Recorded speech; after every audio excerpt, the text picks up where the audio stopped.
Assalamualaikum warahmatullahi wabarakatuh. Hari ini kita akan melakukan perjalanan sejarah ke sebuah negeri yang pernah menjadi pusat cahaya Islam di Barat, yaitu Andalusia. Atau sekarang kita kenal dengan sebagai Spanyol. Kita akan belajar bagaimana Islam masuk, berkembang, mencapai puncak kejayaan hingga akhirnya mengalami kemunduran. Dan apa hikmah besar yang bisa kita ambil dari kisah ini.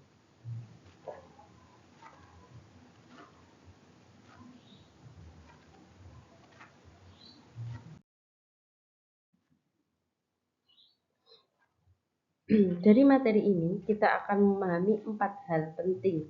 Yang pertama, bagaimana Islam masuk ke Spanyol, apa yang membuat Andalusia berjaya, mengapa peradaban itu runtuh, dan apa pelajaran penting bagi kita hari ini.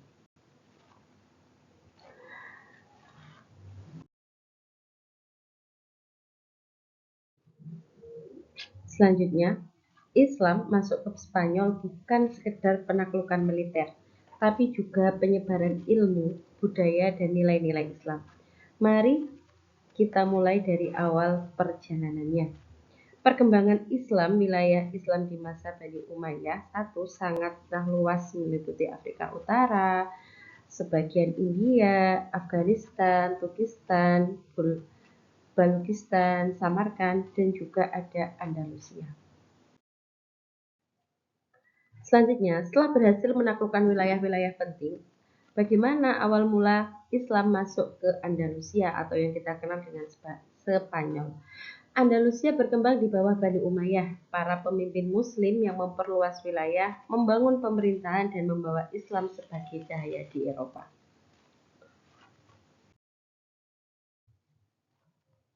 Ada 6 periode pemerintahan Islam di masa Andalusia, mulai dari masa Wali atau Amir, keamiran Umayyah II, hingga kekhalifahan.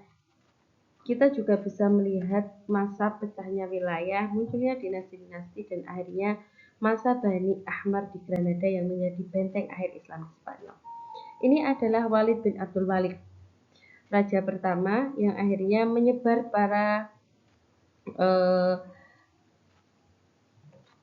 menyebarkan pemimpin-pemimpin di wilayah. Ada 6 pemimpinnya.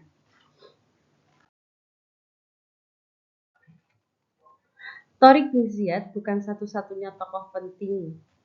Ada juga Musa bin Nusayr, gubernur Afrika Utara yang mengirim pasukan tambahan dan memperluas kekuasaan Islam di Spanyol.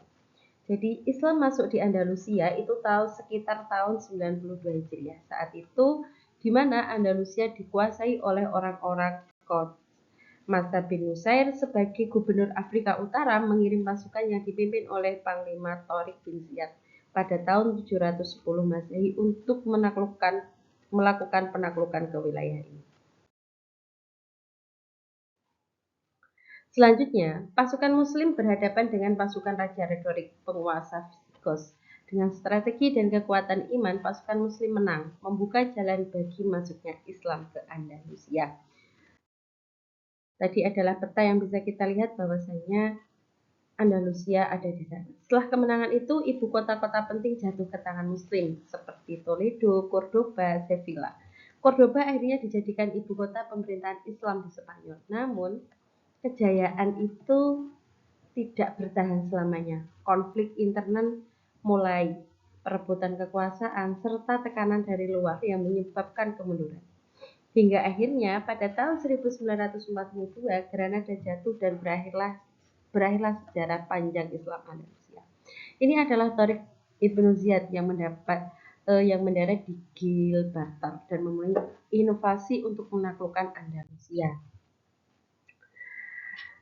Dari sejarah ini kita belajar bahwa kejayaan lahir dari ilmu, persatuan, dan toleransi. Tapi juga belajar bahwa perpecahan dan menjauh dari nilai-nilai Islam akan membawa kemunduran.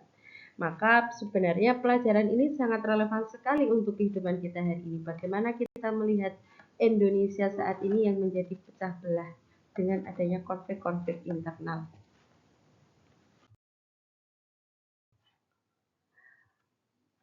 Ini adalah satu bukti di mana Gunung Gibraltar. Apakah kalian tahu kenapa ini disebut dengan Gunung Gilbartop? Jadi gunung ini adalah gunung yang diduduki oleh Tariq bin Ziyad saat memasuki Andalusia, sehingga kini dikenal sebagai Gilbartop. Menjadikan kita ingat bahwasanya ini adalah sebuah keberanian dan juga tekad seorang Tariq bin Ziyad. Jadi dalam perjalanan ke Andalusia, Tariq bin Ziyad dan pasukannya berhasil menduduki gunung sebagai pintu gerbang memasuki wilayah Andalusia yang dikenal sampai sekarang dengan sebutan Jabal Tariq atau Gunung Tariq.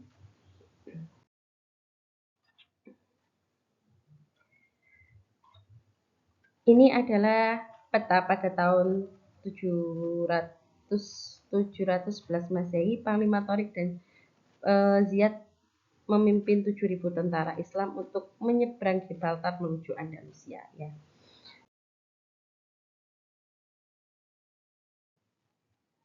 Selanjutnya, pada tahun itu juga Panglima Tariq tadi sudah dijelaskan bahwasanya beliau juga sudah menaklukkan Toledo dan menaklukkannya, di mana di bawah pimpinan Panglima Mukhlid al-Rumi yang mengambil jalan lain dan menundukkannya. Selanjutnya, pada tahun 702 Masehi, Musa bin Nasir, gubernur Afrika Utara, menyusul Panglima Tariq beserta 18.000 pasukan. Kota Medina, Sidonia, Mertola, dan Sevilla berhasil ditaklukkan. Pada tahun 706 Masehi, kota Lisbon ditaklukkan. Tahun 717 Masehi, kota Cordoba dijadikan sebagai ibu kota. Jadi ibu kota Cordoba dijadikan sebagai ibu kota itu adalah pada tahun 717 Masehi. Lalu pada tahun 709 Masehi, seluruh Andalusia jatuh ke tangan umat Islam. Ini adalah merupakan wilayah yang diambil alih oleh Bani Abbasiyah. Yang kedua adalah Umayyah II di Andalusia. Karena memang pada pemerintahan Umayyah itu ada Umayyah I dan juga ada Umayyah II. Sekarang adalah perkembangan Islam di Indonesia. Penguasa awal di Andalusia yang pertama, pemerintah pusat Damaskus menempatkan seorang wali amir gubernur di Spanyol. Wali pertamanya adalah anak Musa bin Nasir yang bernama Abdul Aziz di Andalusia. Abdul Aziz menikah dengan Aselon, seorang janda dari Roderick yang kemudian namanya diganti menjadi Ummu Asim. Inilah pernikahan campuran pertama antara seorang muslim dengan seorang wanita yang ada di Spanyol. Setelah itu Abdul Aziz wafat, kepemimpinannya dilanjutkan oleh Muhammad bin Zaid sebagai penguasa Afrika Utara dan Spanyol. Sehingga pada tahun 750 Masehi terjadi peristiwa besar di Damaskus. Bani Umayyah takluk oleh Bani Abbasiyah. Revolusi tersebut berhasil mengakhiri kekuasaan Bani Umayyah yang sudah berkuasa selama 90 tahun. Saat Umayyah I jatuh ke tangan Bani Abbasiyah, Abdurrahman ad-Dakhil, Abdurrahman bin Muawiyah, cucu dari Khalifah Hisham bin Abdul Malik, sebelum pergi ke sana, ia mengutus budaknya untuk memperebutkan situasi dan mengirim surat kepada orang yang berpeluang akan mendukung. Setelah memperoleh dukungan, ia pergi ke Andalusia. Andalusia bukan hanya sekedar wilayah yang ditaklukkan, tapi Andalusia adalah menjadi kota peradaban, tempat ilmu, seni, dan budaya yang berkembang pesat. Abdurrahman ad-Dakhil ini adalah Raja Wali Quraisy, di mana yang beliau adalah pendatang baru.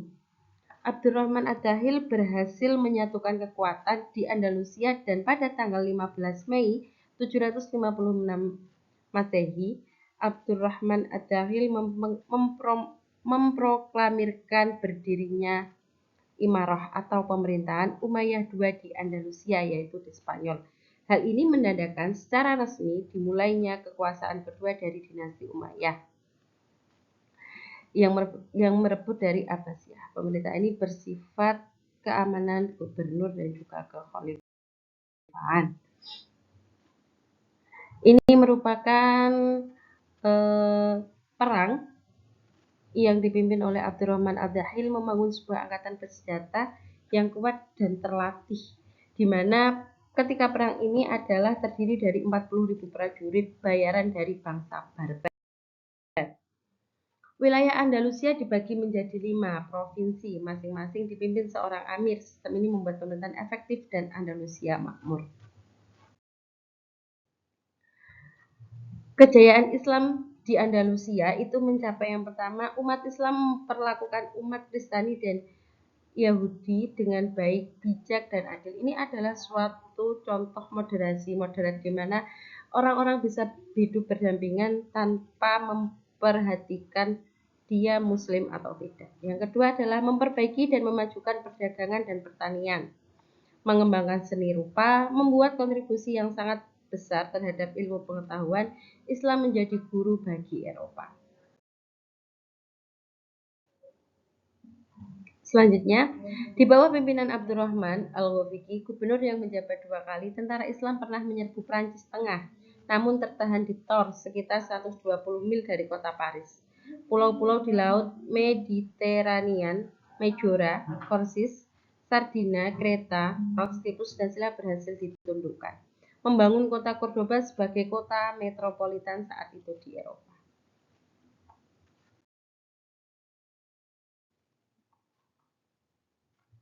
Ini adalah utusan diplomatik banyak berkumpul di Cordoba. Delegasi berdatangan dari Zanata Afrika Utara, dinasti Idrisiyah, Raja Perancis, Konstantinopel, dan Jerman. Selanjutnya, pembangunan gedung-gedung seperti pembangunan kota, istana, masjid, dan pemukiman, dan taman-taman menjadi pembangunan fisik yang sangat menonjol. Ini merupakan pembangunan yang sangat megah yang terdapat pada kota Al-Zahra. Ada masjid, ada juga tembok, ada istana Al-Ma'mun.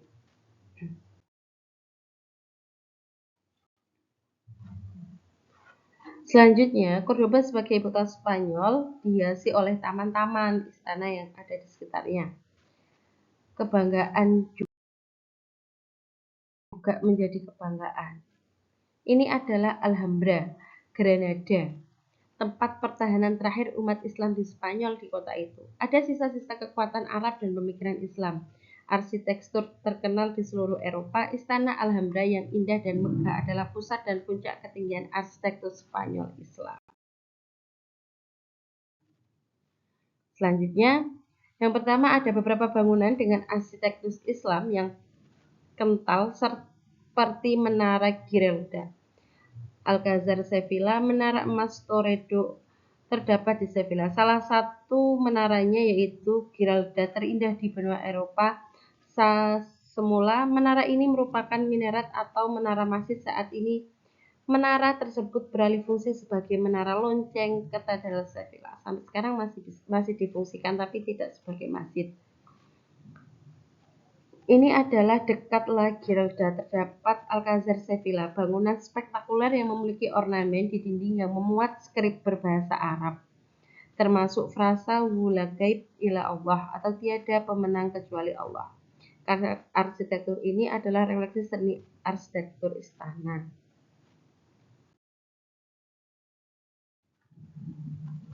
Andalusia bukan sekedar wilayah taklukah. Jadi ia merupakan kota peradaban, tempat ilmu, seni, dan budaya yang berkembang pesat yang istimewa. Andalusia dikenal dengan convivencia, kehidupan damai Muslim, Yahudi, dan Kristiani. Ini adalah contoh nyata dari moderasi Islam. Karena di sana dari Andalusia ini kita menemukan filsafat, ilmu kedokteran, matematika, astronomi, hingga musik. Andalusia adalah pusat ilmu dunia, di mana ada Ibnu Rushd atau Averroes, filsuf besar yang mempengaruhi pemikiran Eropa dan menjadi jembatan filsafat Yunani dalam Islam. Al-Zahrawi, bapak ilmu bedah, menulis buku At-Tasrif yang menjadi rujukan kedokteran di Eropa selama ratusan tahun. Ziryab memperkenalkan musik dan gaya hidup baru di Eropa. Abbas Ibnu Firmas bahkan mencoba eksperimen terbang jauh sebelum bersaudara. Masjid Cordoba, Istana Alhambra, dan Menara Giralda adalah bukti kejayaan seni arsitektur Islam yang sekarang sudah dialihfungsikan. Cordoba dikenal sebagai permata dunia Islam di Barat dengan ratusan masjid, taman dan perpustakaan yang menyimpan jutaan buku. Delegasi dari seluruh Eropa datang ke Eropa. Andalusia benar-benar menjadi pusat peradaban global pada saat itu. Selanjutnya adalah kemunduran Islam di Andalusia. Kerajaan Kristen di utara mulai reconquista, yaitu upaya merebut kembali Spanyol. Sedikit demi sedikit wilayah Islam menyusut. Tahun 1949, kota terakhir Islam di Spanyol, Granada, jatuh. Bersamaan itu berakhirlah 8 abad sejarah Islam di Andalusia. Pada saat itu banyak Muslim diusir atau dipaksa pindah agama dari warisan ilmu dan budaya. Mereka tetap hidup di Eropa. Dari Andalusia kita belajar bahwa ilmu, persatuan, dan toleransi membawa kejayaan. Tapi perpecahan dan jauh dari nilai Islam membawa kehancuran. Andalusia mengajarkan moderasi, menghargai perbedaan, membangun ilmu, dan hidup berdampingan. Ini sangat relevan untuk Indonesia yang majmuk. Ini adalah sebab-sebab kemunduran Islam di Spanyol. Para pemimpin tentara Islam adalah tokoh-tokoh yang berkarakter kuat. Tentara Islam kompleks, bersatu, dan penuh percaya diri. Ini adalah sebab kemajuan peradaban Islam di Spanyol. Adapun sebab kemundurannya adalah pertentangan antara Islam dan Kristen, jauhnya dari pengalaman Al-Quran dan As-Sunnah, yang mengakibatkan hilangnya ideologi pemersatu, perpecahan, konflik internal. Ini yang menjadikan perebutan kekuasaan di antara pewaris kuasa. Sistem pergantian kekuasaan yang tidak jelas karena perebutan kekuasaan, murtad akibat menikahi wanita non-muslim.